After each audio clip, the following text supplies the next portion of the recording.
what life has taught me is that often making that initial, most difficult, worrying, intensely hard decision in the long term proves to be the right thing to have done. Hello and welcome to Chaps Out with me, Grant Philpott, the podcast where I talk to men about coming out later in life and get to have the conversations I wish I'd heard when I was looking for advice. Conversations we still don't hear often enough in the UK. This podcast is for anyone navigating their own personal coming out journey wherever you may be. And remember, you are not alone.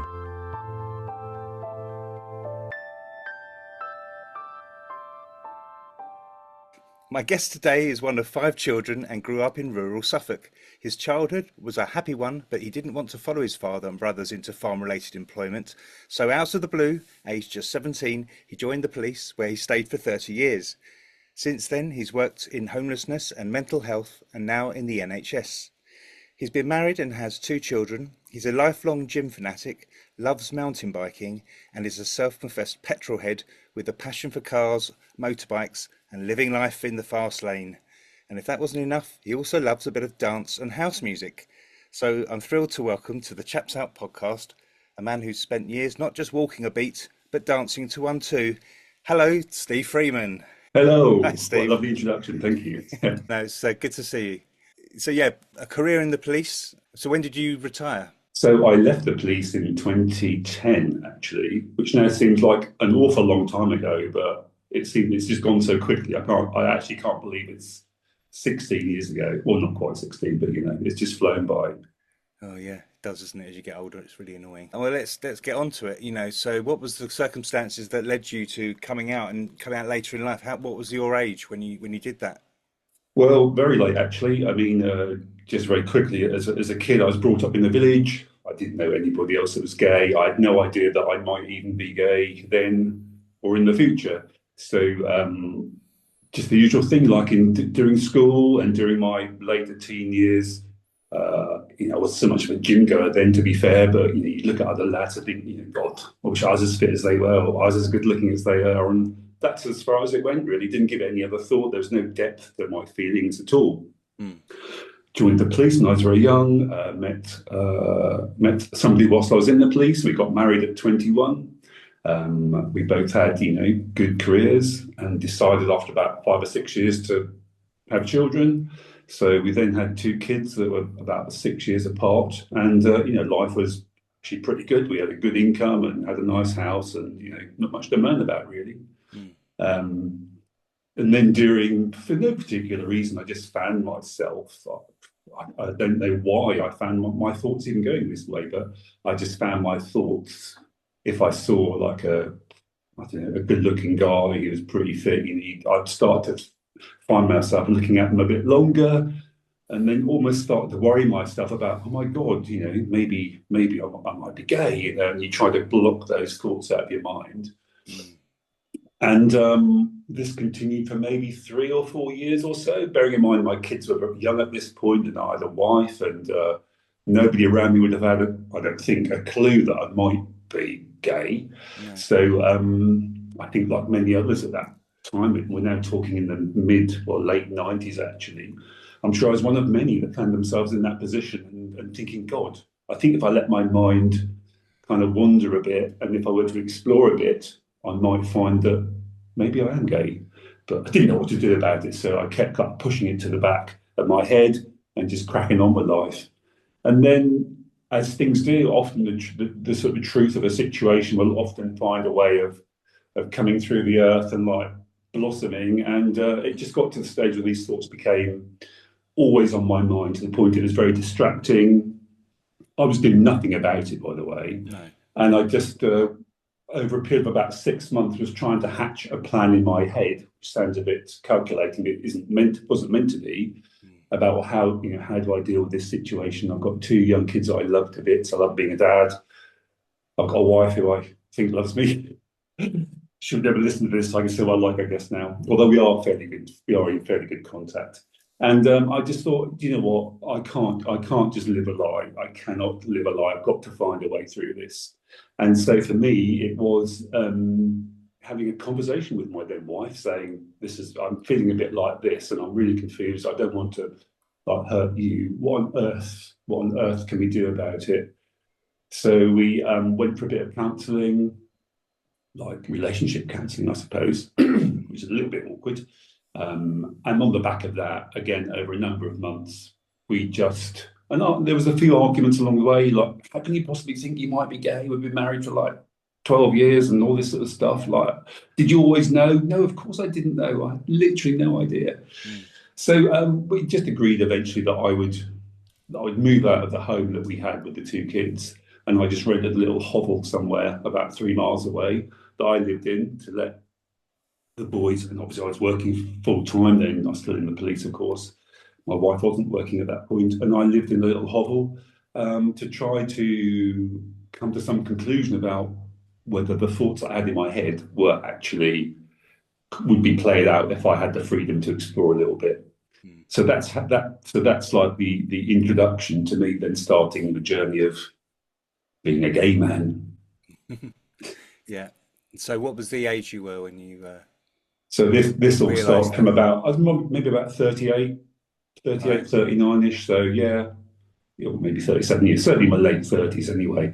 And that period took quite a long time because it was then interrupted by a pretty awful incident. So I'd moved out, and being a dad, loved my kids. The boys would be with me every other weekend. I'd see them in the week a couple of nights. They'd come and stay over. I'd take them to school, and almost like co-parenting, albeit I was still working full time. So really, really, really, really difficult. And during that time, when I had time to myself, I eventually plucked up the courage to go into London on a few occasions, thinking I'll go to a gay bar and see how I feel there. So the only one I knew about was one called, I think it was GAY at the time, which is in Charing Cross Road, I think. And I would drive into London, which was a right old trek from Suffolk, I can tell you, and like a 2-hour drive or so there and back. And I just found myself on 2 occasions wandering up and down Charing Cross Road, seeing the entrance, watching people go in and out, and not even having the courage to go in. And I just drive home again. And it seems ridiculous now for such a simple thing, but of course it is a big leap from the life that I've been used to. During this time, I was aware that there were like things on the market like Gay Times, and ironically, that was my coming out, was the fact that I had a Gay Times magazine in my police locker at work.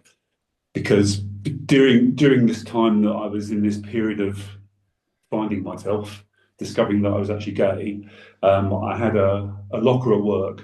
At this time, I was involved in police training, Right. and that was the only thing in my locker that had any connection to being gay, by the way.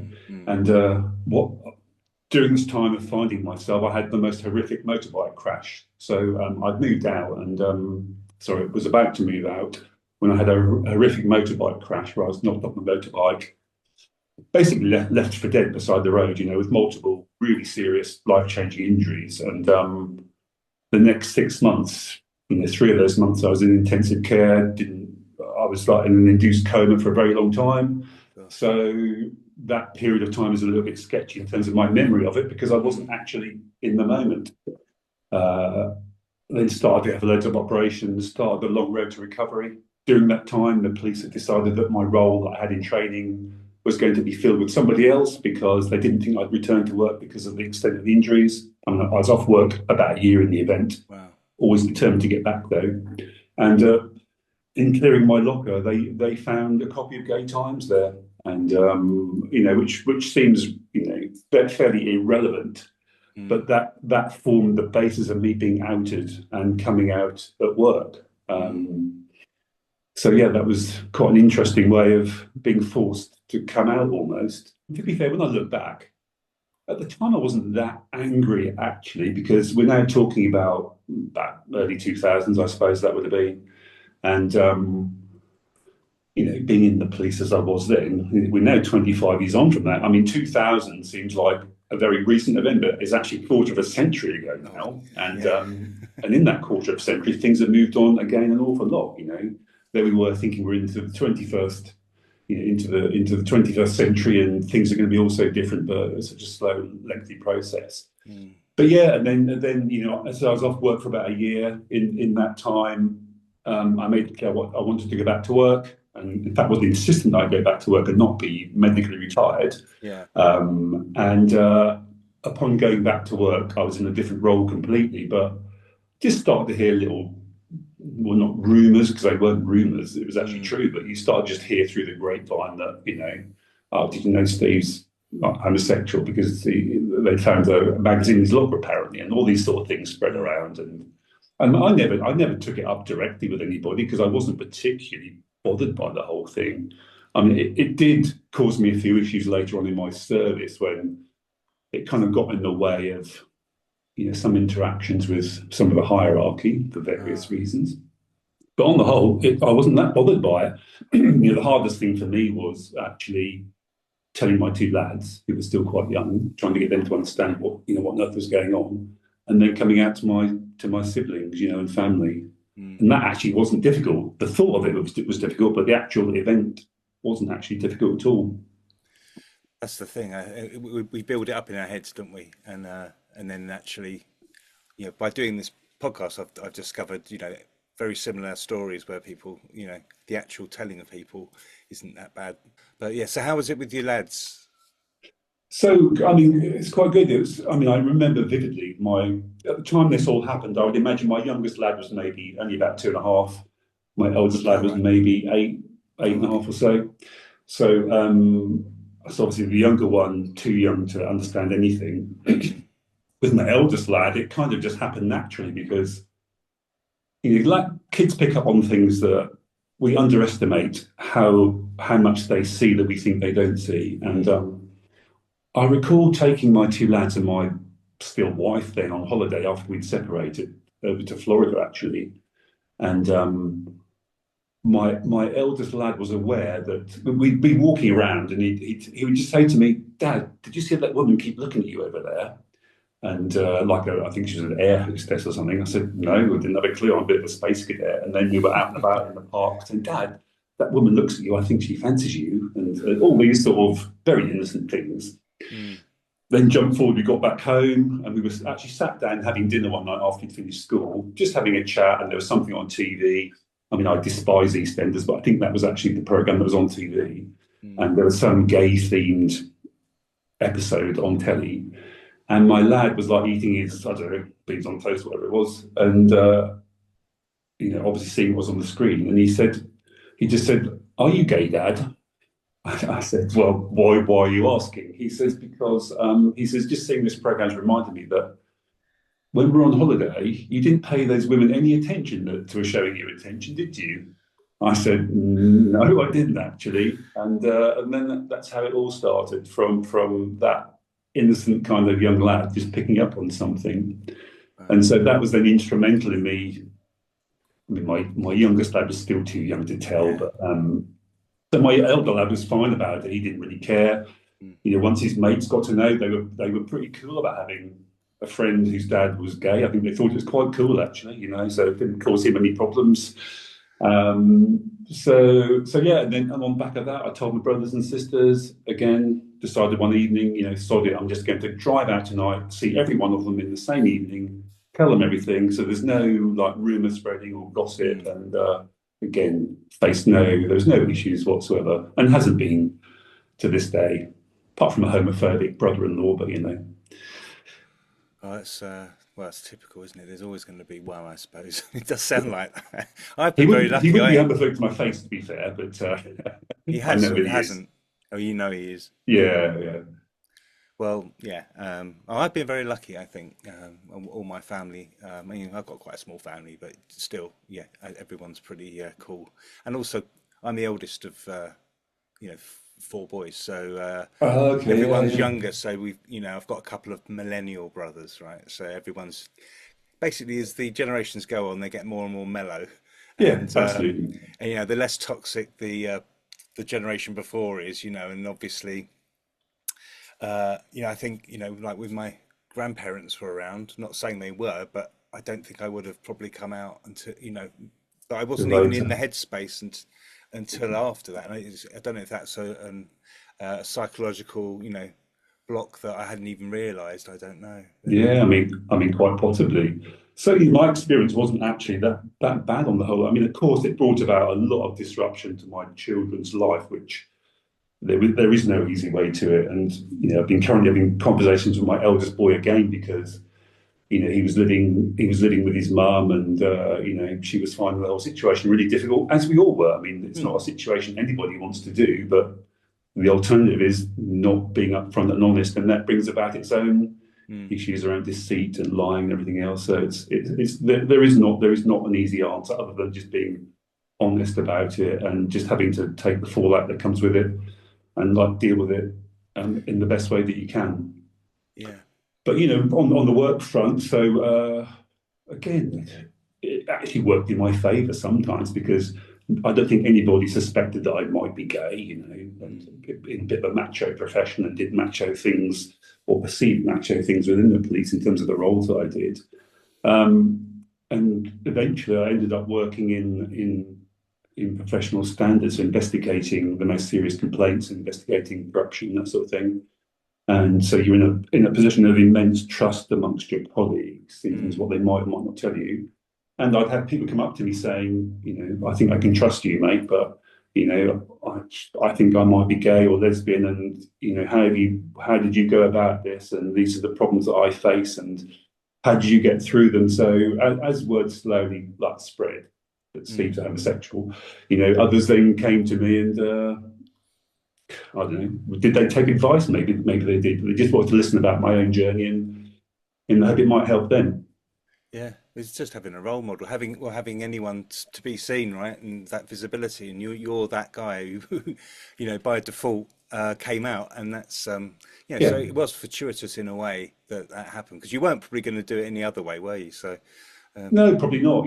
Not that I never hid anything. I was more than happy, and the team that I worked with, we used to have hilarious times. There's lots of like gay banter, and and banter is good. It doesn't have to be. I never perceived any of it as offensive in any way. As we can all look at people's identities, and if we know them well enough, we know where that line between being funny and being offensive hopefully lies, and it's just getting that balance right. And I can honestly say I never faced any direct offensive kind of homophobic behaviour from those that I directly worked with. Quite the opposite, actually. yeah, So that was good, but that wasn't the case with some senior officers, I might add. But with those around me, it was great. He used to have the two secretaries that worked for us. I mean, they were fascinated by my life. Responsible dad during the week and some weekends, and irresponsible gay dad going out clubbing and whatnot at the weekends, yeah, not having any sleep. yeah. Oh, that's, Coming back to work with eye bags down here somewhere. well, that's like you're an interesting guy. So I guess there might have been a lot of sort of more straighter, excuse the phrase, but like living police who really probably weren't sort of doing anything like clubbing or Anything whatever. remotely exciting? No. Maybe went to the garden centre at the weekend and bought a new lobelia or something. That was it. Yeah, yeah. I was thinking about carnival. Before we did this, I was thinking there's always that thing where you get the police dancing with everyone at Notting Hill, and Yeah. and you've always, I go all the time, I love it, and there's always the police who just get stuck in, and those who just like looking absolutely crapping Horrified. themselves, going, "Oh, what the hell am I doing here?" And you're like, just chill, it's fine, Yeah. it's really nice if you just embrace it all. But But yes, and going on from that kind of outing at work with the whole gay time situation, and then it just evolving of its own course. I mean, it must have been about 2004 or five that I think that was the first year that the police could march in uniform at Pride. right, I mean, pride for me, pride isn't my thing. To be fair, I understand the movement. I'm not somebody that feels I need to like go out there and shout from the rooftop or anything. And I respect those that do, absolutely fine. But on this particular occasion, it was the first year that the senior police across the UK had agreed that if there were gay officers or indeed anybody who wanted to go to Pride, they'd be allowed to go in uniform, which had never been the case previously. Maybe the Met were, but no other forces. And I had a friend at the time who was in the Met Police, and he just said, "You should come down. You should come down for a Pride like on Saturday. This is like 2 days beforehand, and march." And I said, "Mate, no, it's really not. It's really not my thing. You know, the kids might see it on telly. All sorts of reasons why I didn't want to do it." And literally on the Friday night before the Saturday, I thought, "Do you know what?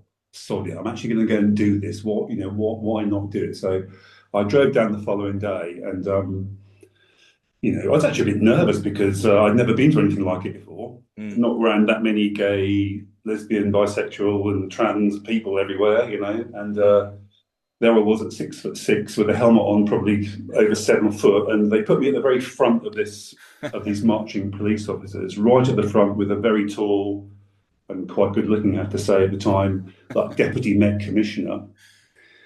I won't mention his name, but he's no longer there. So I was stuck at the front of the march with him, like beacons, because Yeah. I was Mr. Nobody from a sleepy provincial force. He was the deputy Met Commissioner. So all the cameras were, of course, on him and all the film crews. And I'm thinking, oh my God, I really didn't want all this exposure. So the day went on and I didn't give it much thought. It was quite good fun, actually. And that was that. I came home thinking, yeah, that was quite a nice day. Don't want to do it again, but I enjoyed it. And then about 2 weeks later, I was like summoned to a very senior police colleague's office and showed me this magazine. I'm agnostic. I'm not religious, but it was like the magazine was called The Christian Voice. It all sounds so lovely and flowery, but this magazine was very, very, very anti-police. It was like the message is, if you're a police officer and you're gay, you're a paedophile, basically, is what the message from this magazine was. And it's filled with horrible, horrible words around the police and being gay and how it's, against the Lord's wishes. And throughout the magazine, unfortunately, were many pictures of me next to this very senior Met Police Commissioner or Deputy Commissioner. So it was like almost imprinting in people's minds that they're reading this text, which is very offensive, with my picture like next to it. And it was like really, really awful. So this senior police officer, who luckily was a lovely, lovely, lovely woman, she just was very kind of understanding and sympathetic, saying, this is really bad for you, Steve. I really feel for you. We should all perhaps tack on the magazine about how they've presented this information. But on the back of that, that just added to the whole of me thing coming out in the police. And at that time, I was in professional standards, and my boss at the time, who was a superintendent, he was very, very religious, like very religious. Parents, church go on every Sunday. And after I'd seen the senior police officer who sat above him, and she was lovely, he just said to me, I didn't realise that you were gay, Steve, and this might affect your ability to stay in your role in professional standards because of like integrity and all these kind of other character traits you should have. And that was the only time which I faced any kind of negativity in the police because of one individual who saw being gay as unnatural and being open to, I don't know, temptation to outside sources. And so that caused a few problems, but, I'm quite a straight talking bloke. We had it out. I told him he's out of order. Oh, good. And we took it to a more senior level, and they just told him he's just being a bit of an idiot, basically. So that didn't go any further. But it could well have done. And there were a few of those people still around in the police that had these views about what a gay person might be like or act like, and tarred everybody with the same brush, Yeah. But he didn't really set things back too badly.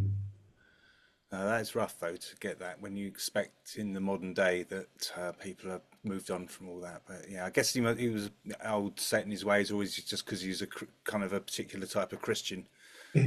He was just one of life's idiots, unfortunately. Yeah. One of life's close-minded idiots. Yeah. But I got my own back in my own subtle way. I used to constantly play pranks on him after that, but he never knew that I did them. But just little things to let him know that somebody was having a little dig at him, but he never got to the bottom of it. Oh God! He was always asking my colleagues about how certain things had happened. I mean, for example, he was really into bird watching, apparently, like a twitcher. Yeah. So my office was next to him, and this sounds so childish given the responsible job that I had, but I found a little stuffed, like it was like a little sparrow or something, which I found, and I stuck it to the end of a broomstick, and I would hold it outside his window and tap on the window, and then pull it away quickly. He'd be up there looking for this bird, and it would disappear. And childish things like changing the times on clocks. He was very, very driven by what time he would have a coffee break in the morning and afternoon. I'd change clocks all around our offices so that they all set different times, and he'd get completely and utterly confused. So, Well, you but hey, deserved it. Oh, I thought you were going to say you like played bird noises of like really rare no, birds I or didn't go something. that far. I did do toothpaste on the door handle, but that's a bit Oh wow. childish. Oh dear. And what they say about the police, eh? What they get Yeah, up to. no, That's there's lots of fun and laughter as well as all the other well, nasty, unpleasant stuff sometimes. yeah, of course. But that's mad because you said before that the fact that you were out meant that people could trust you, and yet he saw it as the other went the other way. Took that Yeah, that you couldn't be trusted. It's like no, no. Clearly, yeah. Well, you're very you're wearing your heart on your sleeve sort of thing. yeah. Why is that wrong? I mean, that was one of the blessings almost that came from like coming out or being outed was that suddenly I just found a voice I hadn't found before. Obviously, being in the job that I did, you have to have a voice. You have to carry some kind of, I don't mean authority in like a overpowering, arrogant way, but you have to like carry yourself in a certain way, I think. And I just didn't take any shit after that, to be honest with you. I wouldn't say I was outspoken, but I'd always speak up about things that I knew were inherently wrong, regardless of what position these people held. And that didn't always go down so well, to be fair. But once I found my voice, it just brought about a lot of confidence in terms of why do I need to hide who I am, and I didn't. If I was asked what I was, who I was, I would tell people. If they didn't, then of course I wouldn't volunteer the information. But I wasn't afraid to talk about it anymore. When I was a younger lad or a younger person in the police, and even when I got promoted, there were people senior to myself that were so homophobic.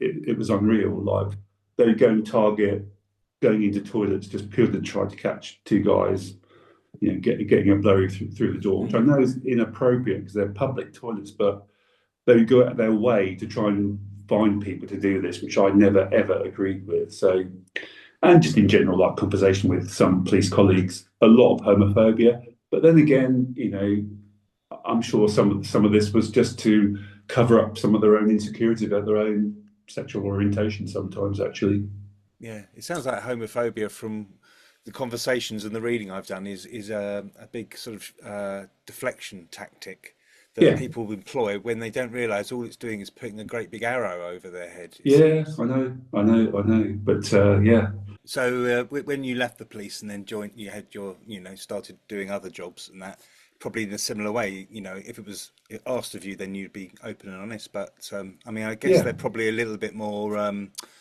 uh, forgiving or whatever. Those working in like the NHS now, for example, Yeah, is and in the probably third, well, yeah, I was in the third sectors initially for about 7 or 8 years. I just had various roles in the third sector, where, as you say, yeah, I mean, time had moved on.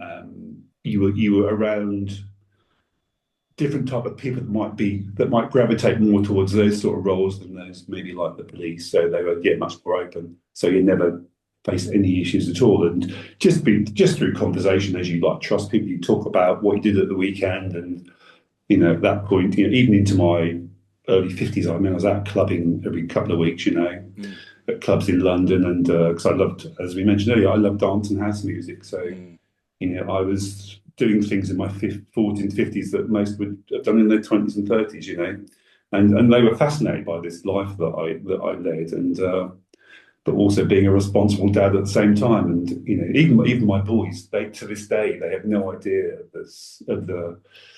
of the life that I led. I mean, no drugs and things involved. It was just purely about music and yeah, dance clubs and dancing, and of course meeting some people occasionally as well. And yeah. they see me, I think, as a responsible bit of maybe a grumpy old dad sometimes, but they've no idea, honestly. Yeah, no, it's so good. I mean, I love a bit of clubbing and dance music. I mean, as I say, like carnival, things like that. But I mean, I don't go out as much. It's probably a younger person's scene, isn't it? I guess these Yeah, days. But yeah, yeah. it is brilliant. it's great stuff. I love the music. It's Yeah, brilliant. my dancing days are over because the bike crash that I mentioned earlier that Ah, really did change my a lot of my active life or the ability to like play contact sports and things has now got to the point that I couldn't dance if I wanted to. You know, my leg would yeah. probably fall off to be honest with you. But still love listening to it. You know, in the car, I am that person at the traffic lights. I'll have the music on so loud that the door panels are like almost blowing off the car, and you've got people seeing this middle-aged man sat in there thinking, "No, that's not what I expected to see." Really. So do you kind of go out? Is there like a scene that you go to now? No, not really Not anymore. I really. mean, I have a partner now, and you know, he's not so much into clubs and dancing and stuff like that. Mm, And but you know, I can't say that I necessarily miss it. You know, because in a period of 10 years of my life, I condensed an awful lot into that period of time. So I don't feel that I miss out. I'm missing out on anything any longer because I've kind of got that almost exhausted. You know what I needed to do to get that out of my system. mm, But you know, I go into London or other big cities occasionally. Don't really feel the need to go into like gay, you know, typically like gay or mm. LGBTQ bars anymore. Occasionally, I might do, you know, but things really haven't changed. So I wouldn't get anything. I wouldn't get anything new from it. I've experienced what I needed to, and that's like filled that hole, so to speak. So talking about coming out, then, I mean, how has your life changed? How happy are you since you came out? Oh, I mean, never had one single regret about it. Well, that's actually untrue. My only regret is that it caused upset to people like my now ex-wife. You know, of course, it must be the most awful thing to come to terms with. You know, whether she understands. We haven't ever really discussed it in depth after we separated, and I would still actually like to have that conversation with her because you know, of course, she would have felt and did feel terribly hurt. But I think people also forget that you, as the person that have brought this about, you haven't done it through any malice. You're just being honest. You're just being honest about the situation, and people will get hurt, unfortunately. You know, and like with my two lads, the eldest one never faced any issues at school, whereby my younger lad, he did face some bullying over you know, when people discovered that his dad was gay. You know, I don't really know how they ever found out because my life to the outside world is very kind of you know heterosexual, and you know there's no element of things in my home or that people would have known about, but they got to find out somehow. So he went through a period of unpleasantness for a year or so at school. He was getting called in there quite often because he'd been, you know, he was upset because somebody said something, you know, unpleasant to him. But hey, he's now grown into a big bearded hulk of a Yeah. lad, so that's not a problem for him anymore. So they're my only regrets that you know Mm, me doing what was the right thing for me to do did bring about some issues and difficulties for others, which I would have rather not have happened. But mm. there's no way of avoiding that, I don't think actually.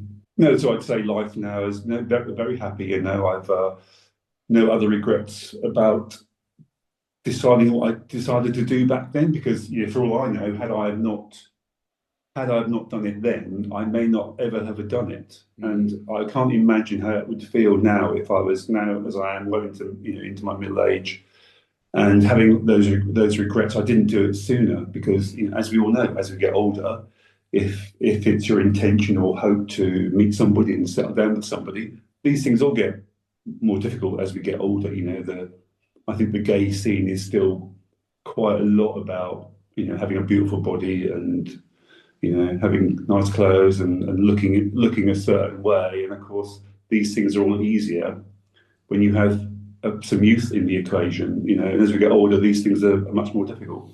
I can't say I was ever really dragged into that, if I'm honest with you, but you know, that's still my perception of how things are on the gay scene. That you're very quickly history, and certainly with the advent of apps and all these multitude of ways of meeting people now, that you know, one swipe and your history and somebody new was on the scene. So I'm yeah. kind of glad I didn't get really involved in that. Oh, I didn't have that as part of my coming out, actually, because that must be devastating for some people that are more sensitive, you know, that really are seeking something genuine in another person. So have you got any advice then for anyone who might be, in the closet or thinking of coming out, and are sort of weighing up whether or not they should even do it?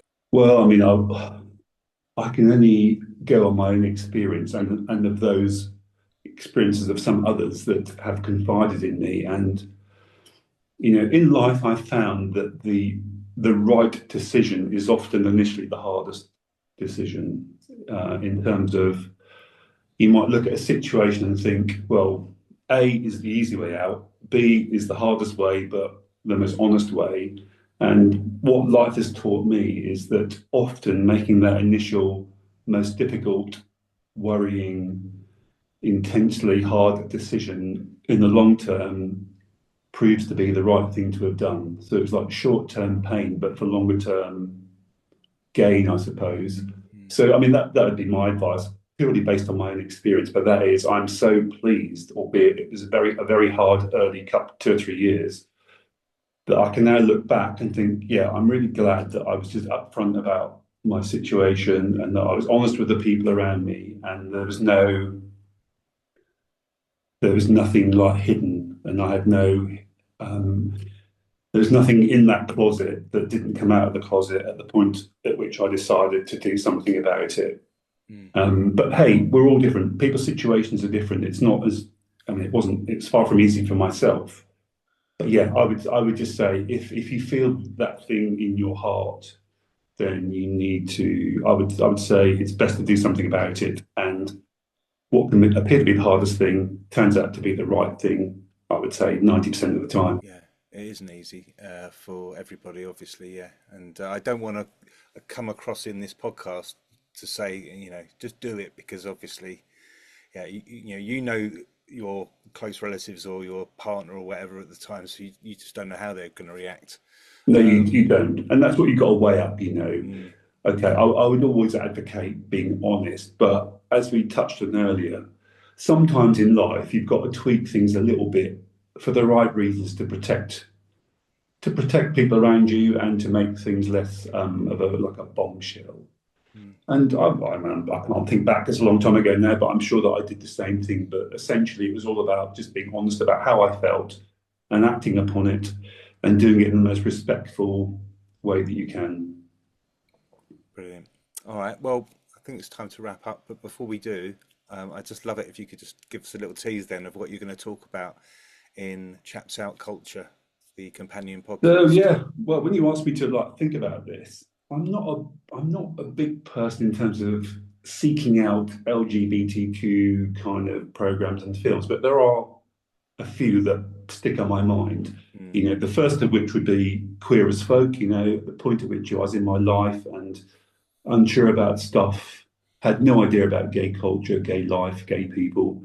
mm, And that used to come on quite late in the evening when I was still married. And, probably at this point, we would have had kids. They'd have gone to bed. My wife would have probably gone to bed. And I was thinking about going to bed. And I mm, remember this program flashing on the TV one night. So that was the first one that was instrumental in me realizing there's a whole new world out there. mm.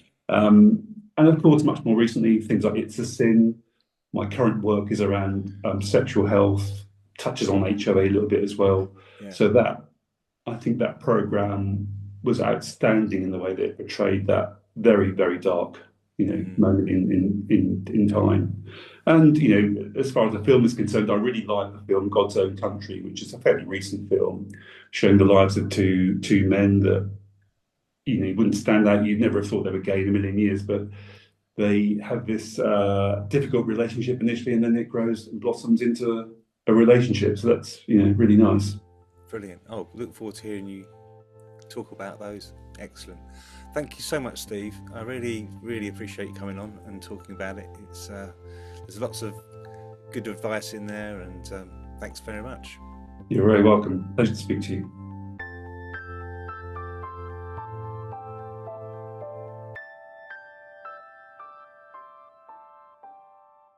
Thanks again for listening to Chaps Out, and to Steve Freeman for joining me to speak so honestly and sharing his story.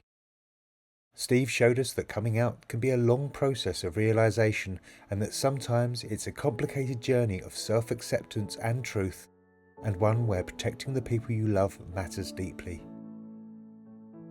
You can hear how important it was for Steve to make sure his sons understood, and approaching those conversations with tact and care. As he said, "I can't just live a lie."